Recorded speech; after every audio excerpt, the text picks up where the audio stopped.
I believe the previous video would have given the knowledge about what is IoT. Now, we are going to look into the building blocks and fundamental components of IoT.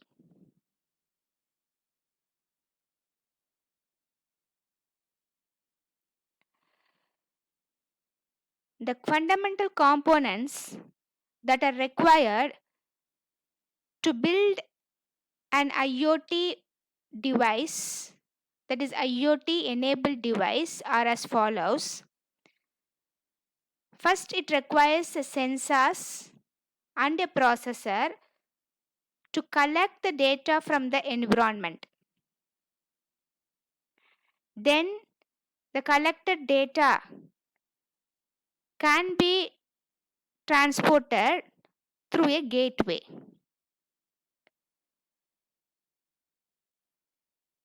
The received data has to be managed. We cannot use the data directly, whatever we have connected. It has to be done with some filtering process in order to have a meaningful data.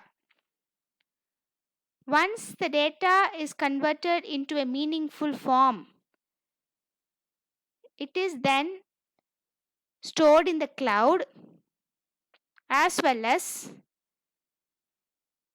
it is sent to a people through email or text.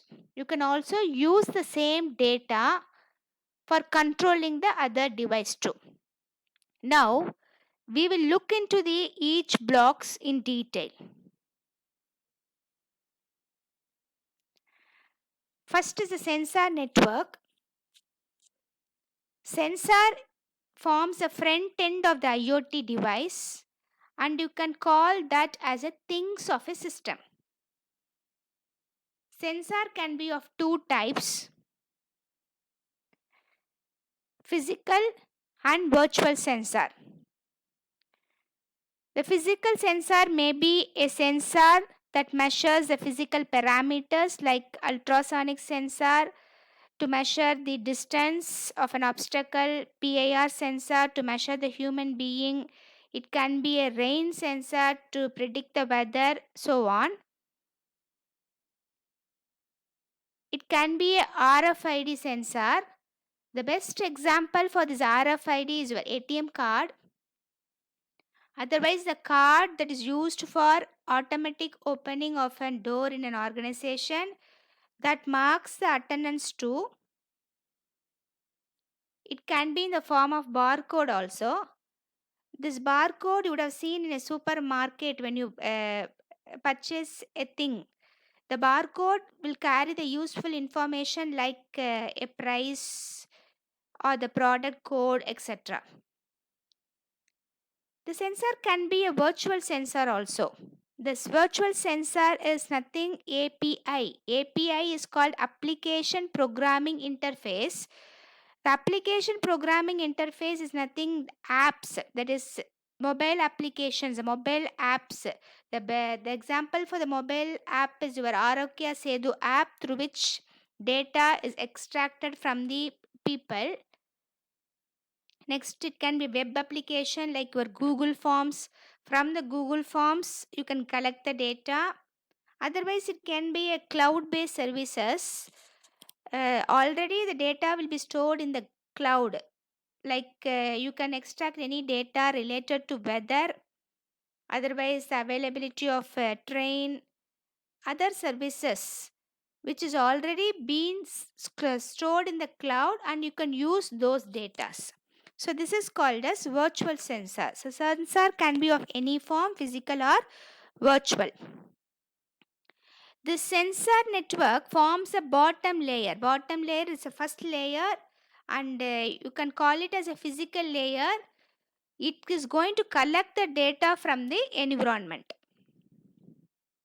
In case of physical sensor, I will tell the example of a physical sensor. The physical sensor, suppose if I want to monitor, that is the monitoring of agricultural land. That is, I'm going to automate the irrigation system. by measuring the moisture content of the soil, then weather. Those things can be measured with help of a sensors, and after measuring those parameters, that is, it will be in the form of data, and those data can be stored in the cloud and can be sent to the farmer, as well as the data can be used for automating the irrigation. That is, you can turn on the water, that is irrigation system can be turned on automatically by the data that is measured through the sensor. That is, it can do sensing, the data can be collected, it can be stored, shared, as well as the information can be processed to turn on other devices. In case of virtual sensor, I told the best example for the virtual sensor what we are using in the present scenario, that is for tracking COVID-19, the Arogya Setu app. What this Arogya Setu app is doing? It just collecting the information from the people. Once the information is collected, it is doing data analysis. The data analysis in the sense how many persons are affected by COVID-19 in a particular area. And after doing this analysis, it also doing some data mining, that is using the data for giving the caution to the people. Like it also gives us a detail like in how many meters distance the COVID affected person is staying. So this kind of activities can be done with help of virtual sensor. So next is a processor. You need a processor. Processor is nothing, you can compare the processor like a CPU of a system. It is like a brain of the system. Brain of the system in the sense it has the memory. You are collecting many information using the sensor. The sensor don't have any storage to store all those information. So you need to store those information that is collected in the sensor. So this processor will have a memory for storing it, as well as it needs to process it. The processor has a capability of processing the data that is obtained from the sensor. So it needs to extract the data as well as take decision on the data. So those things can be done with help of the processor. That is, a processor is adding intelligence to the data. The processor can also provide you the security by encrypting, decrypting of data.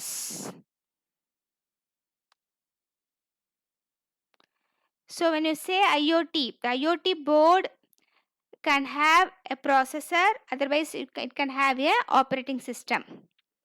Let me tell you some popular processor that is used now in IoT are Arduino, Raspberry Pi, Banana Pi, BeagleBone, QB So one of these processor is required when you're using a physical sensor, like the example what I told you, that is a automatic irrigation system. In such case, the processor is must. In our syllabus, you're going to study about Arduino in detail. We will study in the later units. Next, operating system. So one of these operating system like Green Hills Integrity, WindRiver or VxWorks, Brillo OS, TinyOS, or any of this operating system is required in case you are using API, application programming interface. Next is a gateway. This gateway is required when you need to transfer the collected data through a internet. Like when you are using the sensor may be giving the output in the form of current or voltage, that is analog form, which can be converted into digital form with help of a processor. After converting into digital form, you cannot directly transmit the data through a internet, because the form that is available at the output of the processor will not be compatible with the internet. So it has to be converted. That is, a protocol conversion is required in order to transmit the data through internet. So the gateway is acting as a bridge between the sensor and processor network and the cloud. So the gateway is converting the one form of output that is obtained through a device, that is processor or sensor, to a compatible form which can be transmitted through the internet. So for transmitting data through an internet, it should be in the form of TCP or IP.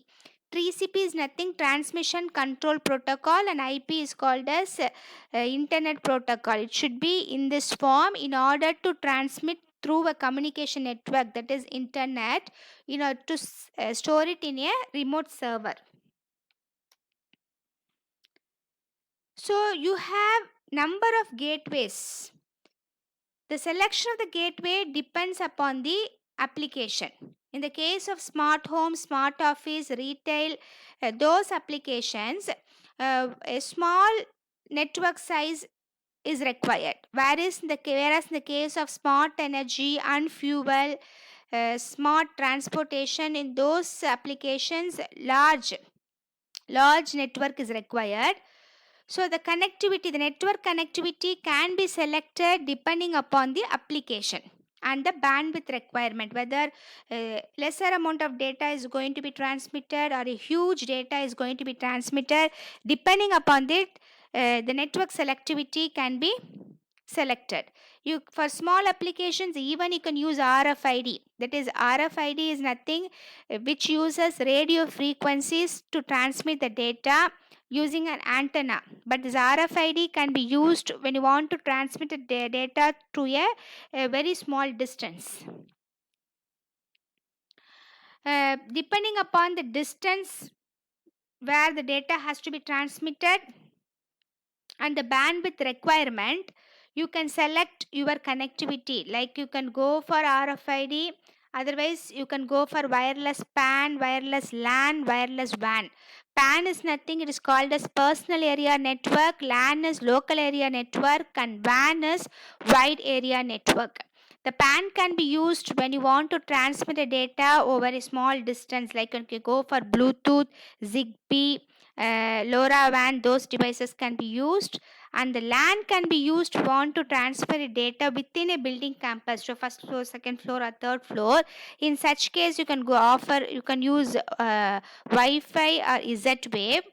For the wireless WAN, that is for a worldwide, if a data has to be transmitted to worldwide, in such case you can go for a cellular network, 2G, 2.5G, 3G, now 4G is also available.